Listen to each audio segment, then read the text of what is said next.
Nau mai ki whakamiere.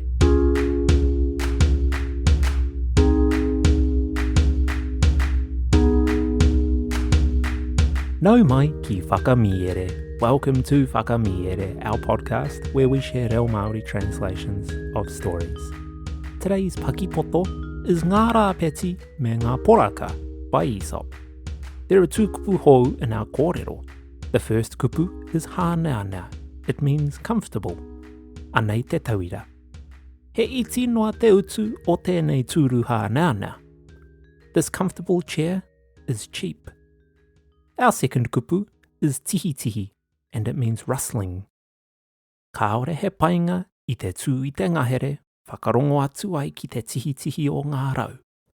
There's nothing better than standing in the forest and listening to the rustling of leaves. Kia are mai o taringa, listen out for these kupu hou in the kōrero. Kia hāneanea hoki te noho, whakarongo mai e hoa mā. Ngā Rāpeti me Ngā Poraka, nā Aesop. I ātau ananga ngā rāpeti ki a rātau anō, e whakatau ai, me nā rānei, ka pai ake, te hemonga i tō rātau oranga tonutanga. Iwa tātou nei hoki, tā rātau kōrero. Te kore nei e hāneanea te kai, te rite tonu nei te wehi i ngā moe, te tumeke nei i tētahi ātārangi, te oma atu nei hoki me te manawa kakapa i te tihi tihi o ngā rau, ka pai kē atu te hemonga. Nā reira, ka peka atu rātou ki tētahi roto e toromi ai. I reira ētahi hoko poraka e pārekareka nei i te atarau i ngā tahatika, ka mataku i te anganga mai a ngā rāpeti, ka peka atu ai ki te wai. Nā te pōhutu o ngā wai i pupu ake ai te wehi hou i ngā uma o ngā rāpeti whakakumu. Ā, ka tau katoa tā rātou anganga atu. Tērā tētahi koraua nō rātou ka tangi atu. Kia tau e hoa mā! Anā, ahakoa te ngoi kore me te wehi o tātou. Tērā tonu ētahi momo anō, kua ngoi kore ake, kua kino kē atu hoki te wehi. Hei aha rā tātou e whakamomori. Me whakanui kē ngā painga o tō tātou ao nei, ahakoa o nā āhua. Ko te kiko te kōrero, tērā tonu ētahi, kei raro kē atu e putu ana. The Hares and the Frogs by Aesop. The hares once took serious counsel among themselves whether death itself would not be better than their wretched lot.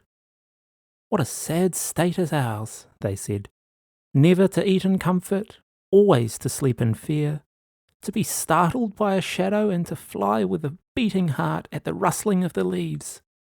Better death by far. And off they went accordingly to drown themselves in a neighbouring lake. Some scores of frogs, who were enjoying the moonlight on the bank, scared at the approach of the hares, jumped into the water. The splash awoke fresh fears in the breasts of the timid hares, and they came to a full stop in their flight. One wise old fellow among them cried, "Hold on! See, weak and fearful as we are, beings exist that are more weak and fearful still. Why then should we seek to die? Let us rather make the best of our lot, such as it is." The moral being, there are always some whose station is worse than your own.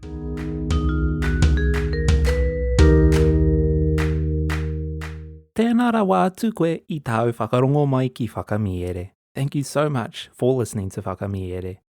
If you've enjoyed what you've been listening to and want to show your tautoko, please consider leaving a like and a review on your podcast app. It makes a massive difference. A big mihi goes out to our Patreon supporters without whom this podcast could not be ad-free.